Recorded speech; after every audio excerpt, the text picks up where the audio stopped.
orang laki-laki berkhalwat, yakni bersendirian, berduaan. Laki-lakinya sendiri, perempuannya sendiri.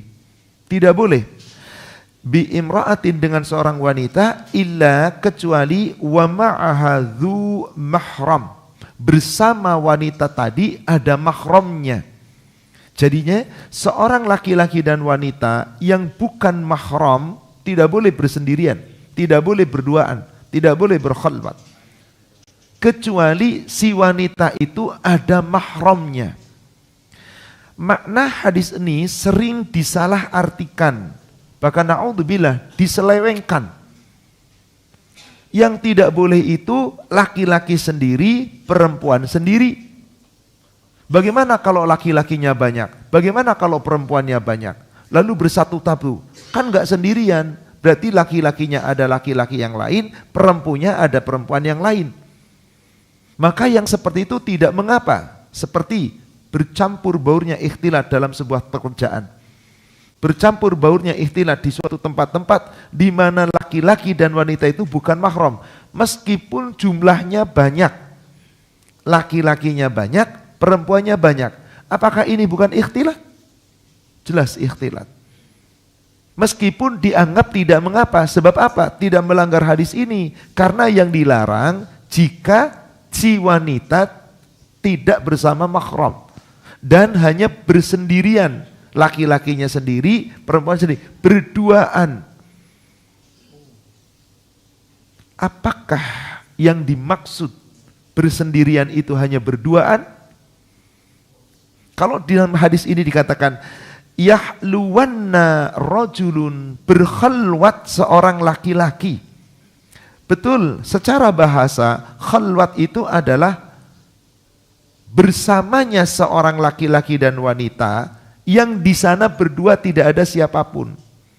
Tetapi ketika khalwat itu adalah campur aduk antara laki-laki dan wanita, selama si wanita itu tidak ada mahram, para ulama telah sepakat tetap tidak boleh.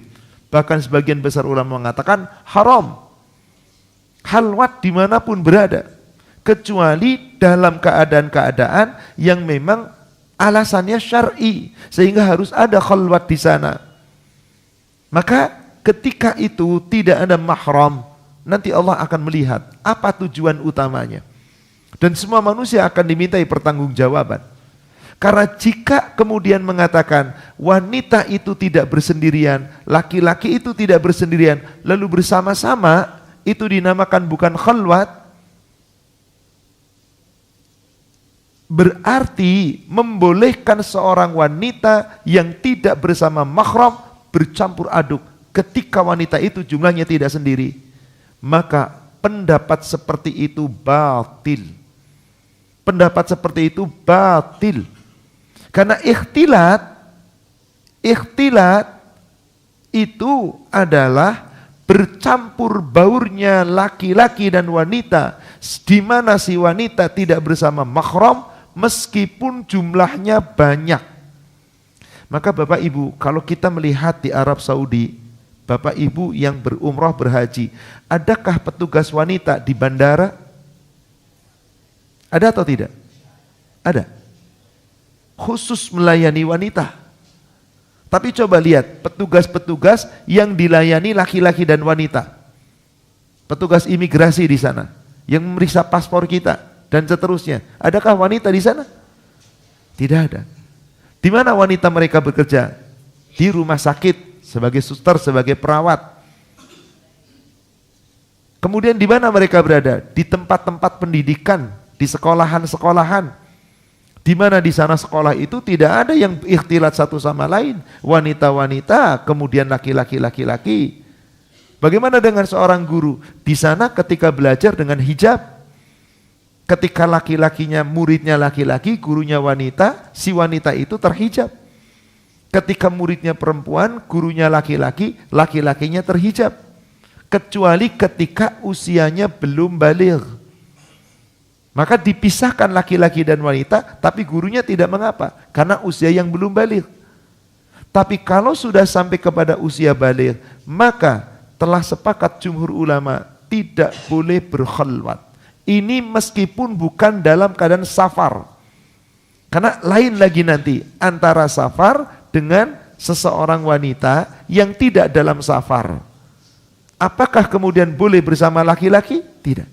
Yang namanya safar adalah urfnya, kebiasaannya seseorang yang berniat mengadakan sebuah perjalanan. Apakah sehari, apakah 2 hari, apakah 3 hari, di mana dia berniat betul-betul meninggalkan tempatnya, kediamannya untuk pergi ke suatu tempat dalam sebuah urusan yang dia mengharuskan untuk bersafar.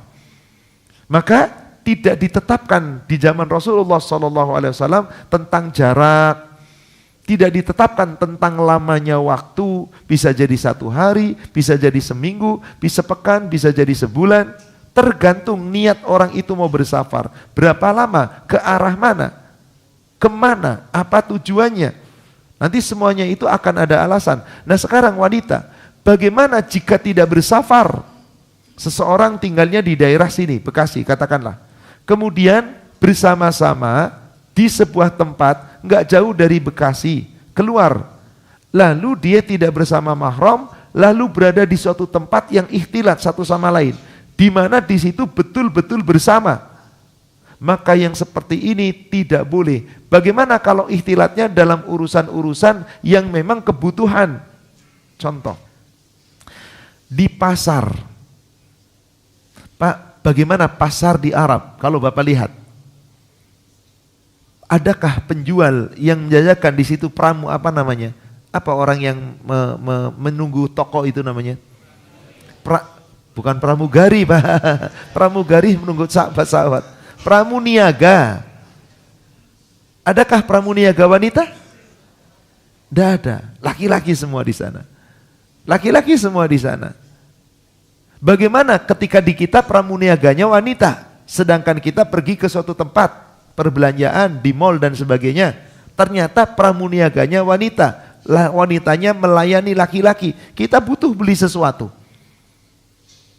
yang akan dipertanggungjawabkan oleh Allah. Kenapa si wanita kok menjadi pramuniaga sendiri tanpa mahram? Tiap hari berkhalwat, ditanya oleh Allah. Tidak ada satupun perbuatan yang pasti ditanya. Lalu bagaimana dong Pak Ustadz? Gak bisa hidup dong? Bisa. Gimana gak bisa kerja dong? Bisa. Carilah pekerjaan yang tidak mengandung unsur berkhalwat satu sama lain. Di negara kita gak bisa, kata Anda bisa. Kalau nggak bisa bagaimana? Bisa, cari jalan keluar. Tapi karena memang di lapangan pekerjaan kita susah, pemerintah kita tidak mengatur yang demikian, semuanya akan saling keterkaitan satu sama lain. Antara pemerintah yang membuat aturan, si pedagangnya, dan seterusnya pelaku bisnisnya. Tidak satupun manusia ketika berbuat apapun yang diperbuat, kecuali pasti akan dimintai pertanggungjawaban. Mereka yang sudah mendapatkan keterangan hadis lalu tetap mau berhalwat, silahkan. Anda akan dimintai pertanggungjawaban. Apapun alasan Anda, di dunia Anda bisa beralasan kepada siapapun. Tapi ketika nanti dibangkitkan di hadapan Allah, alasan itu akan ditujukan kepada siapa? Allah. Kalau Allah terima, alhamdulillah. Kalau Allah nggak terima, kita buka surat 75. Surat 75 ayat ke-36.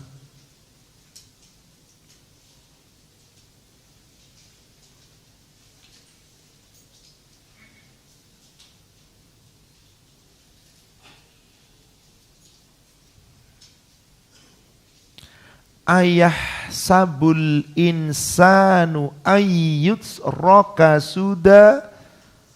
Apakah manusia mengira bahwasanya akan dibiarkan oleh Allah begitu saja tanpa dimintai pertanggungjawaban?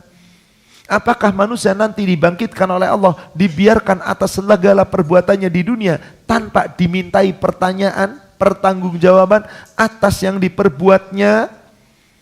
Bukankah segala perbuatan kita itu tercatat? Kemudian Bapak Ibu lihat ke ayat 13 sampai 15-nya. Masih di surat yang sama, ke ayat 13 sampai 15-nya.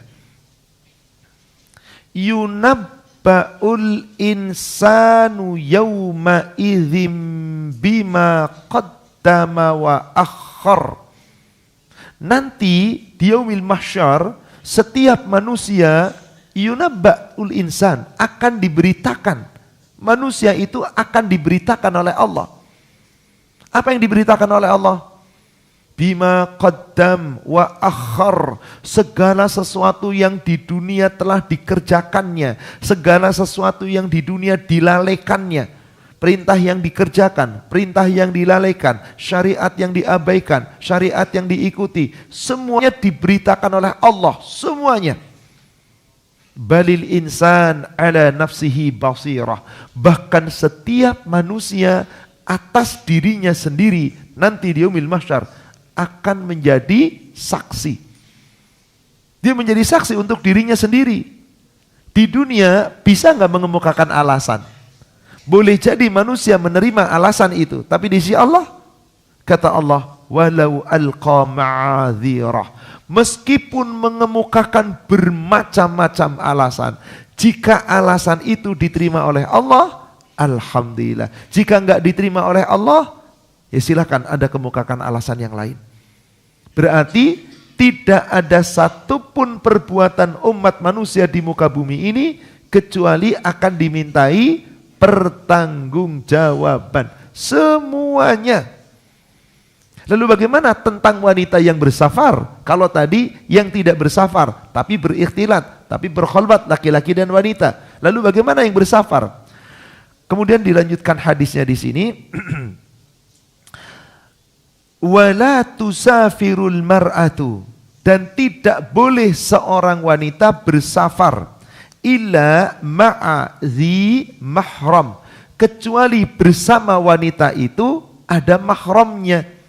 Kalau ini jelas bukan khalwatnya, tetapi ketika bersafarnya dalam perjalanannya. Di sini mengatakan tidak boleh seorang wanita bepergian, bersafar, kecuali ketika di dalam safarnya wanita itu bersama mahram. Timbul pertanyaan, di sini tidak disebutkan safar berapa lama. Ada yang berpendapat yang nggak boleh itu kalau safarnya lebih dari 3 hari. Kalau 3 hari maka boleh, kalau di bawah 3 hari boleh meskipun nggak pakai mahram. Ada yang mengatakan safarnya 1 hari, maka kalau di atas 1 hari tidak boleh. Bagaimana kalau 1 hari? Boleh. Setiap pendapat itu silahkan Anda berpendapat. Tapi jika kita mau berpendapat, segala sesuatu pendapat itu harus merujuk kemana? Dalil. Al-Quran, Al-Hadis. Karena tidaklah Al-Quran telah menjelaskan, dan tidaklah ketika Al-Quran belum menjelaskan secara detail, semua hukum Allah itu pasti dijelaskan oleh Rasul sejelas-jelasnya, tidak mungkin ketinggalan. Berarti ketika ada pertanyaan berapa hari, pasti akan datang hadis, pasti akan ada keterangan dari Rasulullah. Jika telah datang keterangannya, apakah boleh kita mengingkarinya? Tidak. Jika kita mengingkari, semua itu tanggung jawab kita masing-masing. Bapak Ibu lihat surat 24 ayat 54.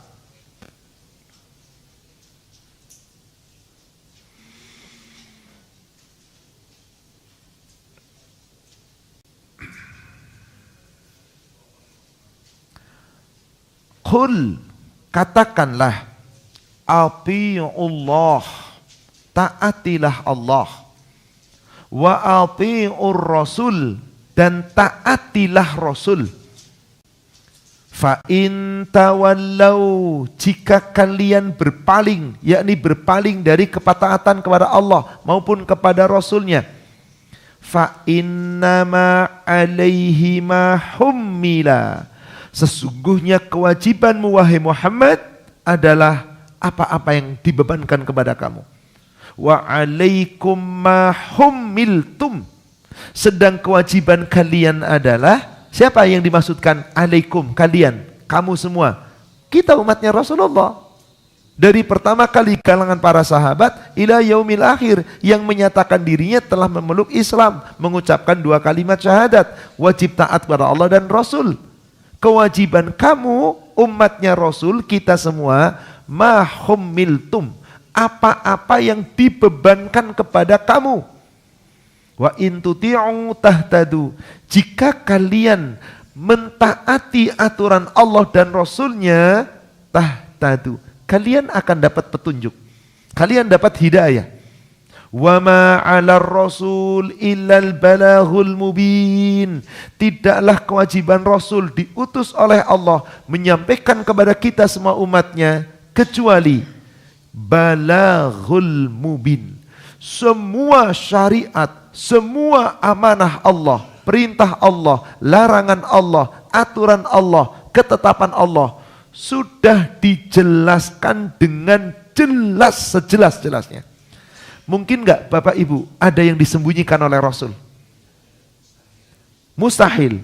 Di hadis tadi riwayat Imam Bukhari Muslim, dalam lafaz Imam Muslim dikatakan tidak boleh bersafar seorang wanita kecuali bersama wanita itu ada mahram. Ada enggak ketetapan berapa harinya?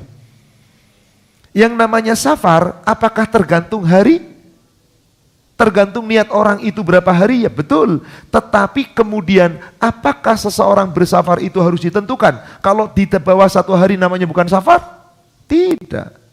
Bapak mau ke Bandung karena sebuah urusan, pergi pagi. Apakah wajib nginep kalau safar di Bandung? Tidak, kalau urusannya beres. Sekarang ke Bandung naik mobil, kalau lancar berapa lama Pak? Katakanlah 2 jam, 2,5 jam, 3 jam. Atau naik kereta yang gak ada hambatan, cuma 2 jam sampai. Begitu urusan di sana selesai, ba'da duhur balik lagi ke sini, boleh atau tidak? Dinamakan apa orang ke sana? Sepakat ulama, safar.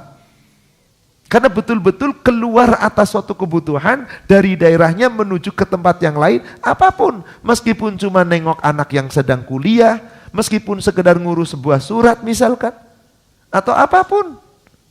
Berarti apakah ketika 1 hari itu tidak dianggap safar? Sekarang kita lihat, di Bulughul Maram memang tidak ada keterangan berapa hari. Ada beberapa riwayat dalam Imam Muslim. Riwayatnya ada dari Abdullah bin Umar, ada pula nanti riwayat dari sahabat Mughirah dan beberapa sahabat. Kita lihat, apakah Rasul menentukan harinya atau tidak? Pertama, hadis yang diriwayatkan oleh Imam Muslim dari Abdullah bin Umar dengan lafaz qala Rasulullah sallallahu alaihi wasallam la tusafirul mar'atu thalathan illa ma'aha dzu mahram. Tidak boleh seorang wanita bersafar 3 hari kecuali bersama wanita itu ada mahram. Hadis sahih riwayat Imam Muslim dari Abdullah bin Umar. 1 lafaz. Lafaz berikutnya, Abdullah bin Umar pula mengatakan, annin Nabi sallallahu alaihi wasallam qala, dari Nabi sallallahu alaihi wasallam beliau telah bersabda, la yahillu limra'atin tu'minu billah wal yaumil akhir. Ada kata tambahan, tidak dianggap sempurna seorang wanita yang beriman kepada Allah dan hari akhir apabila apa? Tusafiru masirata salasati layal. Bersafar selama 3 malam. Tadi dikatakan apa? 3 hari. Sekarang dikatakan apa? Kalau 3 hari pasti akan ada malamnya. Tapi boleh jadi 3 hari 2 malam. Bisa Pak 3 hari 2 malam? Ya, perginya pagi ba'da subuh dihitung 1 hari. Bermalam 2 hari berarti 2 malam. Kemudian harinya berapa? 3. Pertama hadisnya mengatakan tidak halal seorang wanita bersafar lebih dari 3 hari.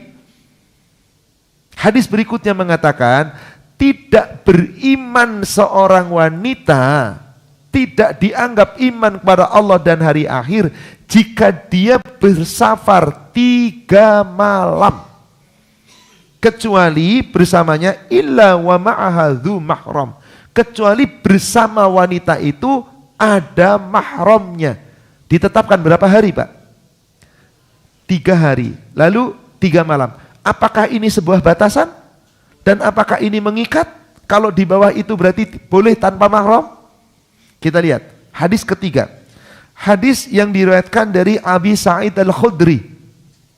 Dari sahabat Abi Sa'id Al-Khudri pun diriwayatkan oleh Imam Muslim dengan lafaz anna Nabiyya sallallahu alaihi wasallam qala, bahwasanya Nabi sallallahu alaihi wasallam telah bersabda, la tusafir imra'atun fawqa salas. Tidak boleh seorang wanita bersafar selama 3 hari. Di sini dikatakan salasa layalin, dan 3 malam. Berarti ada terikat 3 hari 3 illa ma'aha dzi mahram, kecuali bersamanya ada mahram. 3 hari 3 malam, 3 hari 3 malam bersamanya harus ada. 3 hadis semuanya mengatakan 3 hari 3 malam, 3 hari 3 malam. Bagaimana kalau cuman sehari? Gimana cuman semalam? Mari kita lihat hadis yang lain. Hadis yang diriwayatkan oleh Abu Hurairah, anna Rasulullah sallallahu alaihi wasallam qaal, bahwasanya Rasulullah sallallahu alaihi wasallam telah bersabda, la yahillu limra'atin yu'minu billahi wal yaumil akhir. Tidak beriman seorang wanita yang benar-benar iman kepada Allah dan hari akhir, maka tidak halal. Berarti kalau tidak halal, haram atau tidak? La yahillu, tidak halal, berarti haram bagi wanita yang iman kepada Allah dan hari akhir. Untuk apa? Tusafiru masirata yaumin wa lailatin illa ma'aha dzu mahram. Tidak halal seorang wanita yang telah beriman kepada Allah dan beriman kepada hari akhir bersafar selama 1 hari 1 malam. Jelas hadisnya, yaumin wa lailatin illa ma'aha dzu mahram. Tidak halal meskipun hanya 1 hari 1 malam, kecuali bersamanya ada mahram. Apakah kemudian masih berani mengatakan kalau di bawah 3 hari enggak apa-apa? Bukankah telah datang keterangan? Boleh jadi ketika sahabat bertanya, ya Rasulullah, ada seorang wanita mau bersafar selama 3 hari. Lalu Rasul menjawabnya bagaimana? Enggak halal bersafar 3 hari kecuali ada mahram. Boleh jadi ada yang bertanya, ya Rasulullah, akan bersafar 3 malam. Tidak halal kecuali bersama dengan mahram. Boleh jadi ada sahabat yang bertanya, ya Rasulullah, seorang wanita mau bersafar 3 hari 3 malam. Rasul jawab, tidak halal 3 hari 3 malam. Ada sahabat yang bertanya kepada Rasul, gimana kalau sehari semalam? Sahabat yang menyampaikan siapa? Beda lagi. Tadi siapa pertama? Abdullah bin Umar. Lalu yang kedua juga Abdullah bin Umar. Ketiga siapa tadi? Abu Sa'id Al-Khudri, yang mengatakan sama dengan Abdullah bin Umar, cuma dengan lafaz 3 hari 3. Sekarang Abu Hurairah mengatakan bagaimana? Tidak halal seorang wanita bersafar sendirian selama 1 hari 1, kecuali bersama wanita itu ada mahram. Lalu kita lihat hadis yang lain dari Abi Sa'id Al-Khudri pula. Tadi mengatakan 3 hari 3 malam. Sekarang kita lihat lafaznya. Qala Rasulullah sallallahu alaihi wasallam, la yahilu limra'atin tu'minu billahi wal yaumil akhir.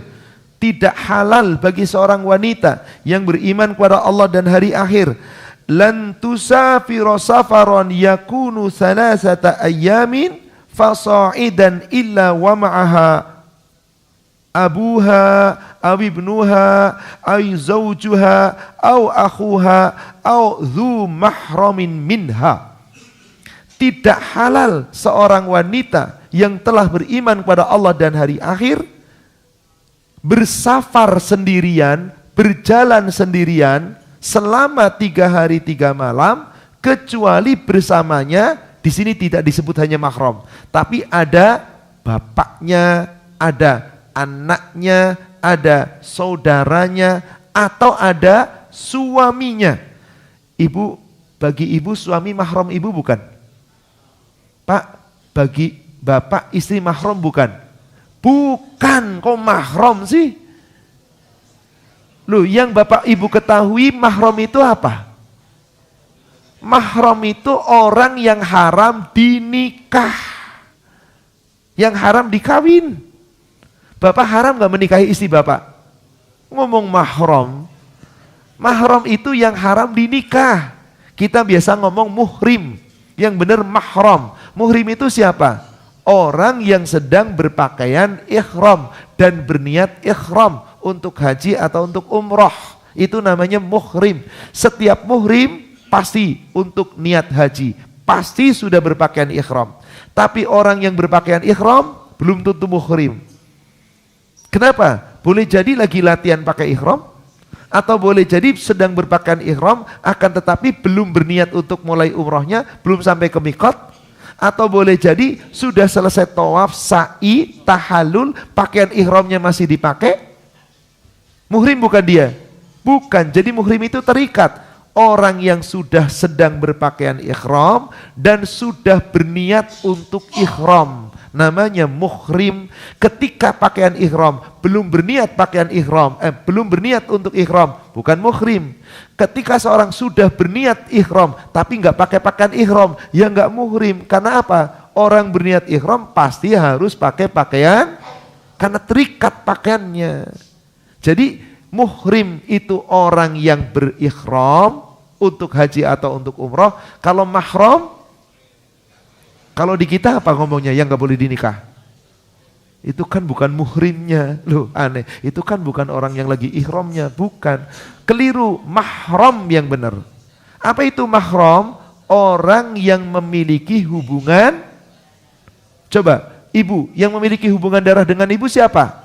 Yang bisa jadi mahram? Bapak, anak, saudara, terus paman, terus ponaan, terus ada berapa bu? Ada berapa pak?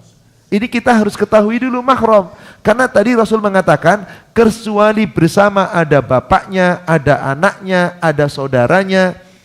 Berarti itulah mahram. Atau bersamanya ada suaminya. Tidak dikatakan mahram suami itu. Pasangan zaujan. Yang namanya mahram gak boleh berpasangan. Gak boleh jadi pasangan. Jadi kalau suami itu adalah pasangannya, maka boleh bepergian bersama suami. Boleh, bukan mahram. Wong pasangannya kok. Ketika tidak bersama pasangannya, wajib dengan, nah, siapa mahramnya? Coba Bapak Ibu lihat. Mahram yang haram dinikah itu secara hukum syar'i di dalam Al-Quran dijelaskan ada 14 mahram. Orang yang haram dinikah. Tapi ada yang mahramnya terikat selamanya seumur hidup, ada yang mahramnya hanya sekedar istilah mahram, haram dinikah, temporer, sementara. Coba Bapak Ibu buka surat An-Nisa, surat 4. Ayatnya, ayat yang ke-23. Hurrimat alaikum ummahatukum wa banatukum. Diharamkan atas kamu, kalian, ibu-ibu kamu, anak-anak perempuan kamu. Ini berarti ini mahramnya siapa ini? Yang haram dinikah oleh siapa nih? Laki-laki. Maka dikatakan hurrimat, diharamkan atas kalian. Maka yang diharamkan nikah itu namanya mahram. Ada 7 golongan karena ikatan hubungan darah, 7 lagi golongan karena ikatan pertalian. Kita lihat yang hubungan darah. Pertama siapa? Ibumu. Kedua siapa? Anak perempuanmu. Ketiga siapa? Wa akhwatukum, saudara perempuanmu. Saudara perempuan itu bisa kakak, bisa saudara perempuanmu. Lalu wa ammatukum, saudara perempuan bapakmu. Wa khalatukum, saudara perempuan ibumu. Siapa itu? Saudara perempuan bapak. Bibi, atau kalau orang Jawa itu kalau di bawah berarti bibi, kalau di atas berarti uwa. Iya kan? Ya kalau panggilannya tante lah sudah. Tante mah mau bibi mau uwa tetap tante sudah. Atau orang Jawa lagi Pak D, apa namanya? Bule, Pak Le gitu kan. Pokoknya saudara perempuan bapak kita. Yang kedua, yang keempat, yang kelima, saudara perempuan ibu kita. Jadi tante, bibi, uwa dari pihak bapak atau bibi dan uwa dari pihak ibu. Betul, sudah berapa? Coba ulangi. Pertama, ibumu, anak perempuanmu, saudara perempuanmu, saudara perempuan bapakmu, saudara perempuan ibumu. Kemudian, siapa lagi? Di sini disebutkan wabanatul, dan anak-anak perempuan al-akhi, saudara laki-lakimu. Wabanatul ukhti, dan anak-anak perempuan saudara perempuanmu. Siapa itu berarti? Ponakan dari pihak saudara laki-laki dan ponakan dari pihak saudara perempuan. Jadi kalau laki-laki ponakan perempuan. Sekarang kalau saya balik untuk ibu. Siapa untuk ibu? Bapak, anak laki-laki, saudara laki-laki, kemudian saudara laki-laki dari bapaknya, saudara laki-laki dari ibunya, kemudian ponakan laki-laki dari saudara laki-laki, ponakan perempuan dari saudara. 7. Bapak ibu catat, mutlak ini mahram. Yang punya hubungan, yang nggak punya hubungan darah nggak mahram. Maaf, bapak sama ibu kakak adik mahram apa bukan? Bapak ibu kakak adik mahram bukan ini? Si bapak ini nikah dengan perempuan, si ibu ini nikah dengan perempuan. Anaknya namanya apa itu? Dengan anak ini. Sepupu. Mahram bukan? Banyak yang mengatakan mahram. Bukan. Haram. Halal dinikah, tidak masuk mahram. Yang mahram itu yang mana tadi? Yang haram dinikah, namanya mahram. Kalau tidak mahram berarti sepupu, itu mahram bukan? Ya Allah, coba lihat sepupu-sepupu di antara kita. Terurai rambutnya, terurai terlihat auratnya, bahkan cipika-cipiki pelukan kayak enggak siapa. Itu kan sepupu. Inna lillahi wa inna ilaihi raji'un. Sepupu itu, maaf Bapak Ibu catat, bukan mahram. Ingat, mahram yang punya hubungan darah cuma 7. Selain 7 bukan mahram. 7 mahram ini mahram selamanya. Mahram selamanya. Tidak boleh nikah sampai kapanpun. Nanti ada 7 mahram berikutnya. Karena pertalian sebuah ikatan. Ikatan susuan, ikatan pernikahan. Itu menjadi mahram. Ada yang kekal selamanya jadi mahram, ada yang sementara mahram, haram dinikah. Maka yang sementara haram dinikah, dia tidak bisa menjadi mahram. Dia tidak bisa menjadi contoh. Bapak, contoh, ada bapak namanya Fulan. Menikah dengan seorang wanita namanya Fulanah. Sebut saja namanya A. Bapak Fulan menikah dengan A. Lalu si bapak ini pengen berpoligami. Si A punya saudara kandung, kakak atau adik, namanya B. Boleh nggak si Fulan menikah dengan si B? Kenapa nggak boleh? Saudara apa? Ipar. Saat itu saudara ipar. Kalau ipar ya bukan saudara, namanya adik atau kakak. Ipar itu bukan saudara. Saudara itu dikatakan satu darah tadi. Ipar boleh dinikah enggak?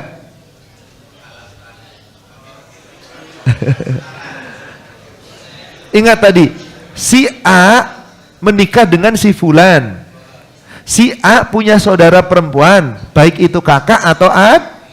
Lalu si Fulan pengen poligami, boleh nggak menikahi si B? Nggak boleh. Coba kita lihat dulu dalilnya. Tadi baru 7 pertama karena hubungan apa? Darah. Sekarang kita lihat berikutnya. Wa ummahatukumul lati arda'nakum, dan ibu-ibu yang telah menyusui kamu. Jadi bagi bapak siapa yang diharamkan dinikah? Ibu sus. Bagi ibu siapa yang haram dinikah? Bapak susu. Tidak. Suaminya ibu susu. Bukan bapak susu. Mana ada bapak menyusui? Bagi laki-laki menyusui kepada wanita kan? Betul apa enggak? Nah, si wanita yang menyusui kita, laki-laki haram nikah dengan wanita. Sekarang ini ibu susu menyusui ibu. Siapa yang diharamkan untuk dinikah? Ya nggak mungkin ibu susu dinikah, wong perempuan sama perempuan kok. Bukankah dia punya suami, maka suaminya ibu susu haram dinikah dengan anak susu. Kenapa? Sudah satu susuan. Sudah satu susuan, sudah menjadi darah. Susuan itu menjadi darah. Nanti bab tentang an-nikah kita akan bahas lagi secara detail insya Allah. Ini sekilas saja. Jadi ibu susu haram. Bagaimana untuk laki-laki? Haramnya ibu susu ini akan mengikuti dalil haramnya mahram. Jadi anaknya ibu susu haram, ibunya ibu susu haram, saudaranya ibu susu haram. Menjadi haram. Karena ibu susu sudah seperti ibu, tetapi tidak kandung. Dari mana ibunya? Karena telah menyusui. Ibu susu. Kemudian yang kedua, wa akhawatukum minar radha'ati, yakni apa? Saudara-saudara perempuan sesusuan. Bapak nyusu sama ibu A. Ada seorang wanita nyusu juga sama ibu A. Maka si bapak dan si perempuan apa namanya? Ini haram selamanya. Haram selamanya. Apa? Saudara sesusuan. Kemudian wa ummahatu nisaikum, apa? Ibu-ibu dari istrimu. Apa ini berarti? Mertua. Jadi bagi bapak mertua perempuan haram. Bagi ibu mertua laki-laki haram. Mertua ini. Kemudian yang kelima, warabaibukumul lati fi hujurikum min nisaikumul lati dakhaltum bihinna. Anak-anak apa bu? Ibu punya anak, ibu janda nikah dengan seorang laki-laki, seorang bapak. Anak ibu bagi bapak itu namanya apa? Anak-anak tiri, yaitu anak-anak dari perempuan yang telah kamu nikahi jika kamu sudah berhubungan dengan perempuan itu. Jika sudah berhubungan dengan perempuan itu, gimana jika belum berhubungan? Boleh atau tidak? Maka dikana fa illam takunu dakhaltum bihinna fala junaha alaikum. Tetapi jika kamu belum berhubungan dengan ibunya, halal kamu menikah dengan anak itu. Contoh, saya seorang laki-laki duda menikah dengan seorang wanita janda. Si wanita punya anak perempuan. Saya laki-laki, maka anak perempuannya istri yang telah saya nikahi jadi apa tadi? Anak ipar. Anak tiri. Saya haram menikah dengan anak tiri saya jika saya dengan ibunya sudah berhubungan intim. Tapi jika saya belum berhubungan intim dengan ibunya perempuan ini, saya halal gak nikah dengan dia? Mungkin orang ngomong, gila itu anaknya diembat juga. Itu kan kata-kata kotor itu, diembat dari mana? Jadi maaf, ini sebuah kisah nyata. Saya yakin pasti terjadi ketika Allah telah menetapkan hukum. Ada seorang suami nikah dengan seorang perempuan, ada seorang laki-laki nikah dengan seorang wanita. Di saat nikah dalam keadaan haid, boleh atau tidak? Di saat nikah wanitanya hamil, boleh atau tidak? Oh, ini permasalahan lain, nanti udah di bab nikah aja deh. Sekarang si laki-laki menikah dengan wanita dalam keadaan haid, halal. Di saat menikah, boleh nggak berhubungan intim? Bercumbu boleh nggak? Berciuman boleh nggak? Berpelukan boleh nggak? Mubasyarah bermesraan boleh nggak? Satu yang nggak boleh, apa itu? Hubungan intim. Lalu masih dalam keadaan haid, karena qadarullah ini siang akad nikah, pagi tadi haid, akhirnya tidak bisa berhubungan. Setelah 4 hari haid, suaminya tugas keluar kota selama 1 minggu. Qadarullah dalam 1 minggu itu ribut melalui telepon, pulang-pulang marah, ribut besar, aku cerai kamu. Jatuh talaknya. Sampai masa iddah habis, tidak dirujuk. Sah nggak perceraiannya? Sudah pernah berhubungan belum? Aku naksir anakmu.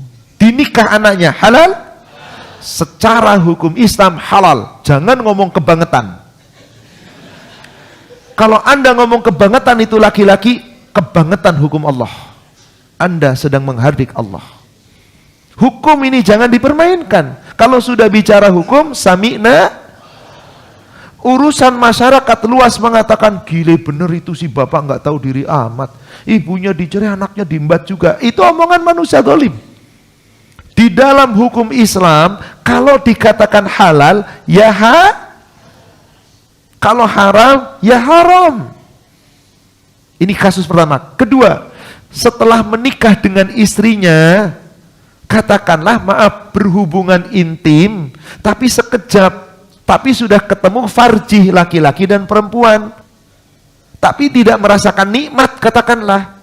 Kemudian selesai sudah, tugas keluar negeri sebulan, pulang-pulang dicerai. Sampai masa iddah nggak rujuk lagi. Dia naksir anaknya, boleh atau tidak? Haram. Kan belum sampai merasakan nikmat, tapi Anda sudah bertemu 2 farji. Sudah berhubungan berdasarkan dalil, laki-laki wanita yang telah ketemu 2 farji, meskipun tidak sampai kepada klimaks, tidak merasakan nikmatnya hubungan, tetap wajib untuk mandi, karena dia dikatakan junub. Jadi intinya adalah, jika sudah berhubungan intim, haram dinikah. Jika belum berhubungan intim, anak tiri halal dinikah. Karena apa? Ketika sudah dicerai ibunya, masih jadi anak tiri enggak?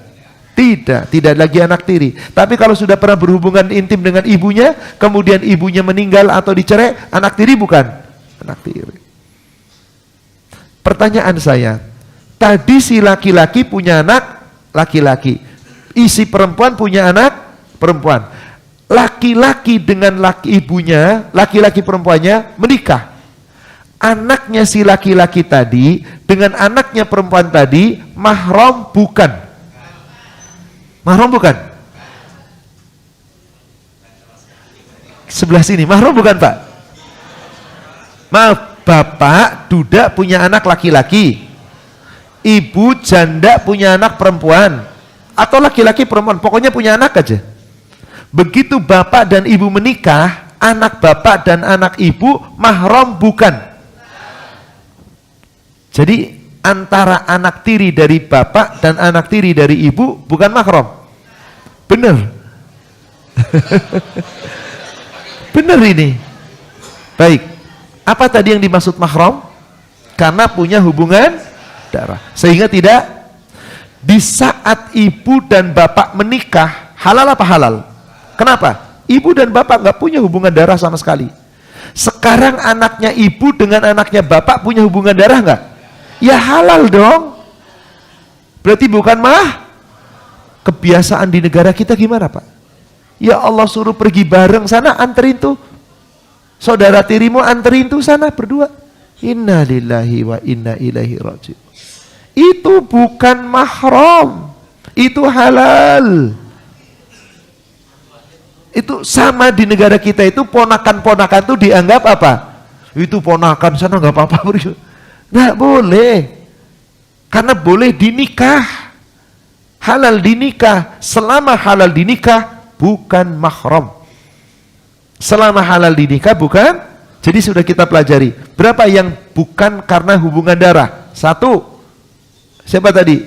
Ibu susu. 2, saudara sesusuan. 3, ibu mertuamu. 4, anak tiri dari seorang perempuan yang telah kamu nikah jika kamu telah berhubungan dengannya. Tapi jika kamu belum pernah berhubungan dengannya, maka tidak ada dosa baginya.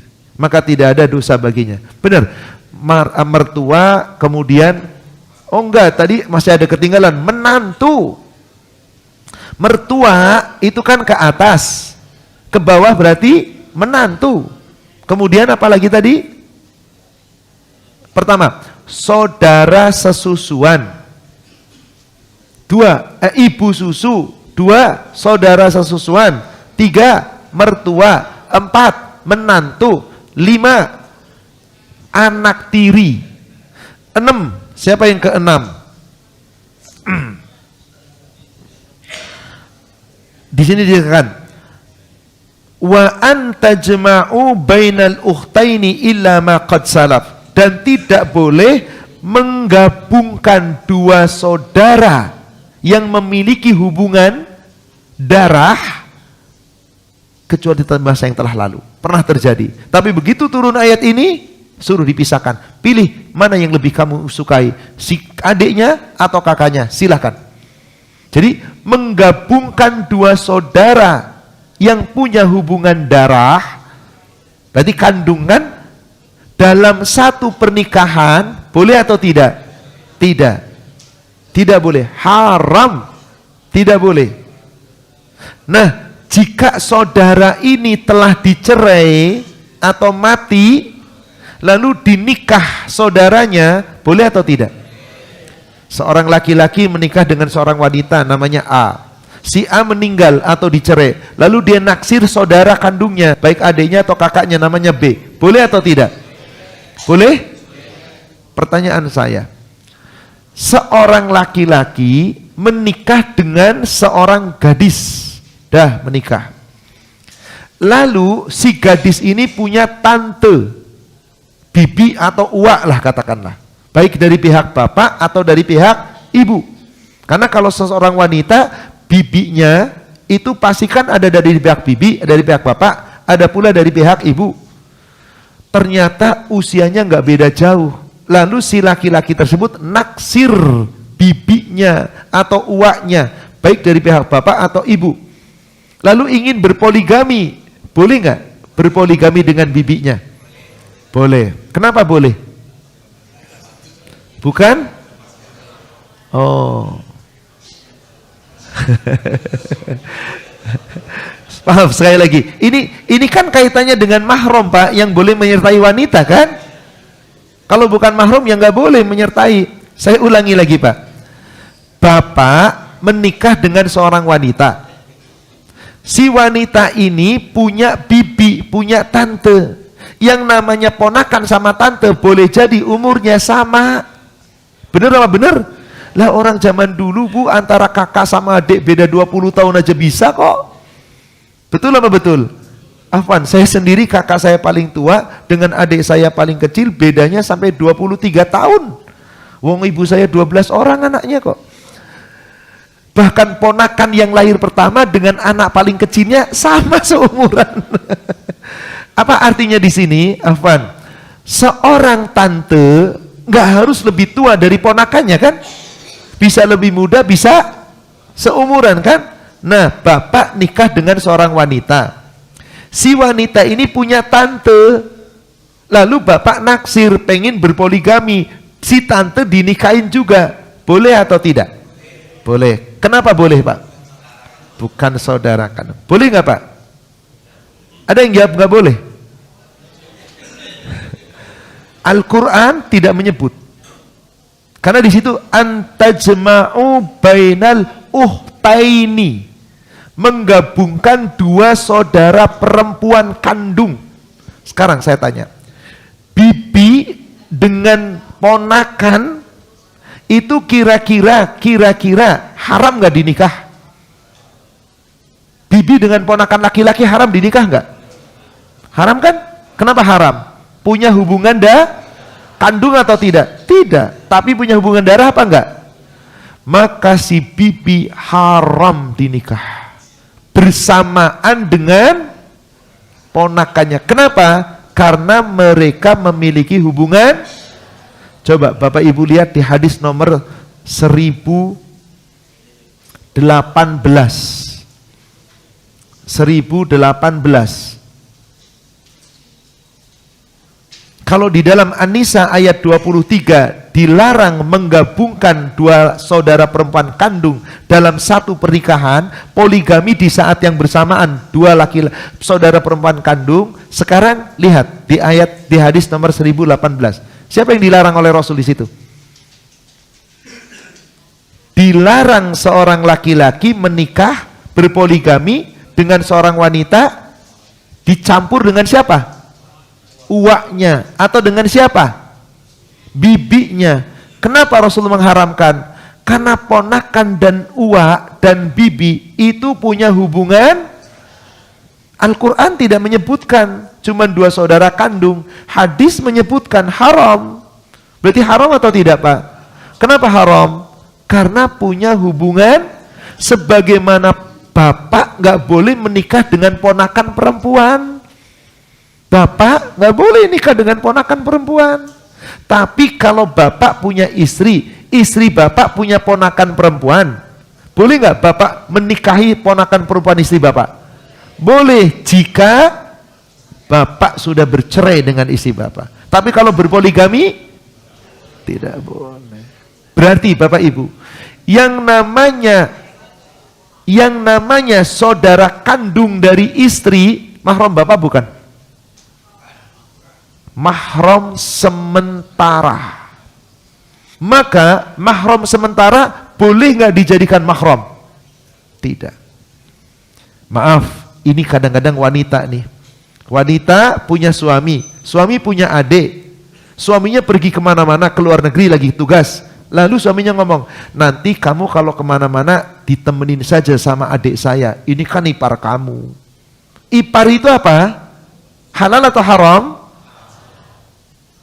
Selama masih ada hubungan suami istri, ya haram. Tapi suatu ketika bercerai, berarti ipar laki-laki mahram bukan. Betapa banyak di kita antara ipar dengan saudaranya lalu seenaknya pergi bersama. Rasul katakan itu alhambu, paman alhambu, itu bahaya kata Rasulullah. Itu celaka. Bukankah sering terjadi sesuatu yang tidak diinginkan? Akibat seperti itu menggampangkan. Jadi itu bukan mahram yang abadi, sementara. Maka mahram yang sementara itu tidak bisa dijadikan mahram. Dia hanya diharamkan sementara. Jadi siapa yang pertalian mahramnya selamanya? Ibu susu mahram selamanya. 2. Saudara susu mahram selamanya. 3. Mertua mahram selamanya. 4. Bukan menantu mahram selamanya. 5. Anak tiri mahram selamanya jika sudah digauli orang tuanya itu. Yang kelima, Berarti 5 ini mahram selamanya. Yang keenam, ipar, saudara dari suami atau saudara dari istri, itu bukan mahram selamanya. Hanya diharamkan menikah di saat mereka masih punya hubungan suami istri. Maka setelah ada perceraian, halal. Berarti yang halal dinikah setelah itu namanya bukan mahram. Lalu siapa yang nomor 6? Siapa yang nomor 7? Kan tadi baru 6. Siapa yang nomor 7? Nomor 24 di ayat 24 di surat An-Nisa. Laki-laki yang lagi punya suami. Boleh nggak seorang wanita subhanallah, seorang istri yang masih punya suami boleh nggak dinikahi? Jadi haram dinikah. Apakah perempuan yang sedang punya suami menjadi mahramnya bapak? Tidak. Haram dinikah itu tidak selalu jadi mahram. Haramnya selama dia masih punya suami. Ketika sudah bercerai, Bu, laki-laki boleh nggak punya istri lebih dari 1? Berapa maksimal? Namanya apa? Poligami. Ibu boleh nggak punya suami lebih dari 1? Kalau punya suami lebih dari 1 namanya apa? Kenapa kok ibu nggak boleh sementara suami boleh? Dalil ayat.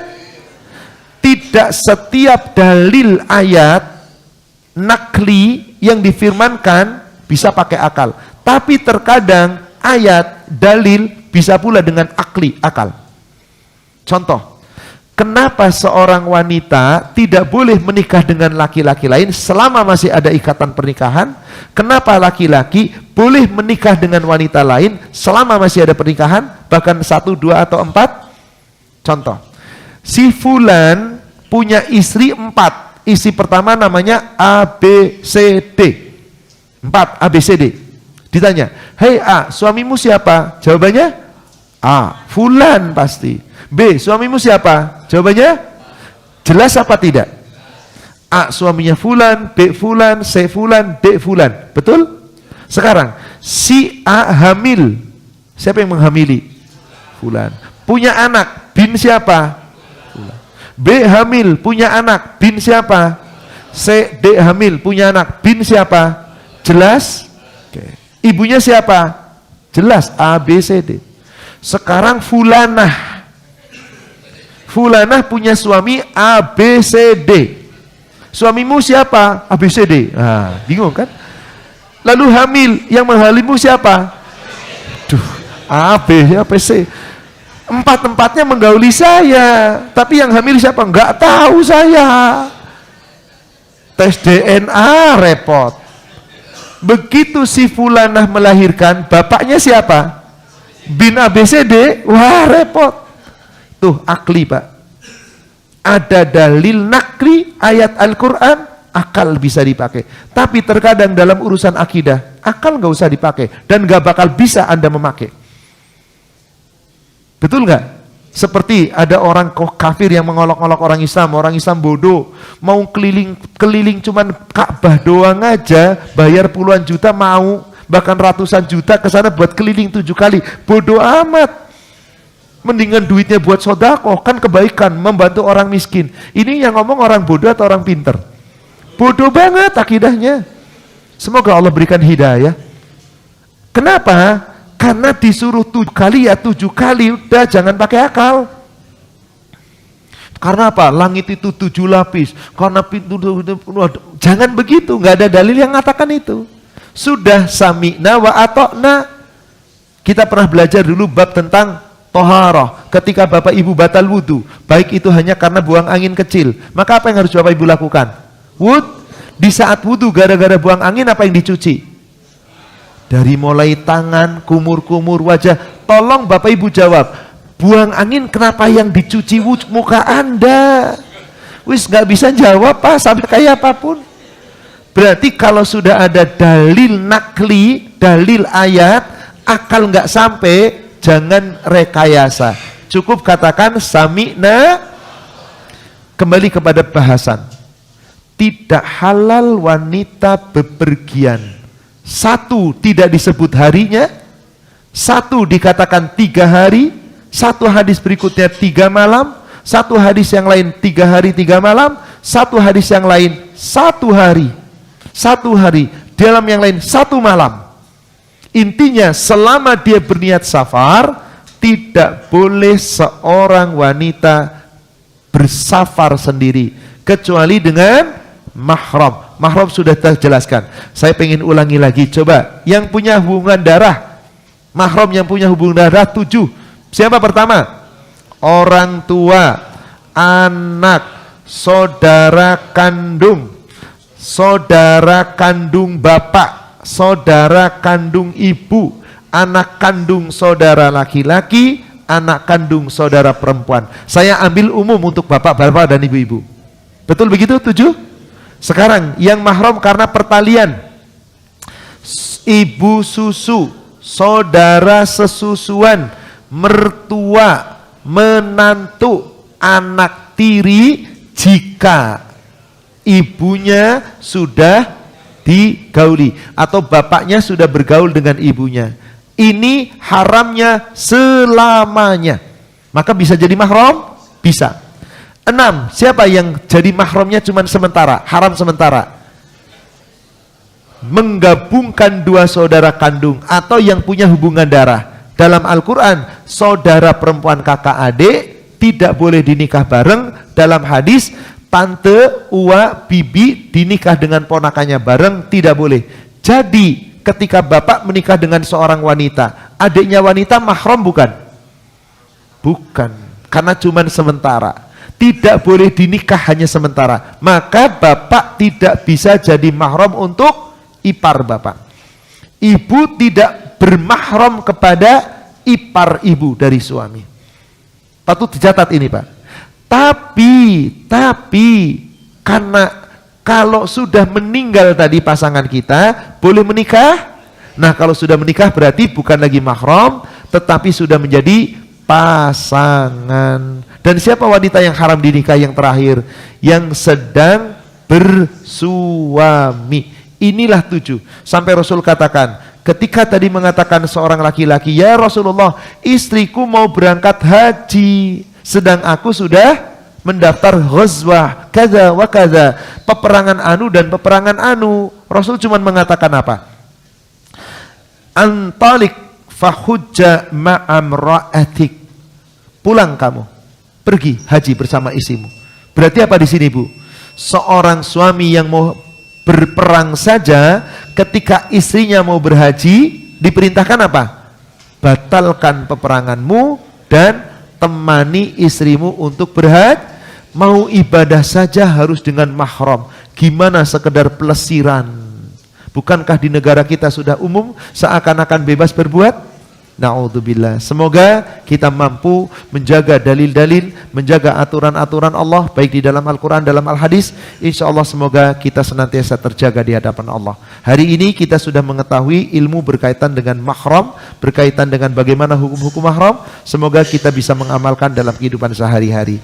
Insya Allah kita akan lanjutkan bab, untuk pekan depan sudah bab baru. Sebab hadis nomor 737, 738 sudah kita bahas tentang hukum haji waktu itu, yakni cuman 1 kali seumur hidup.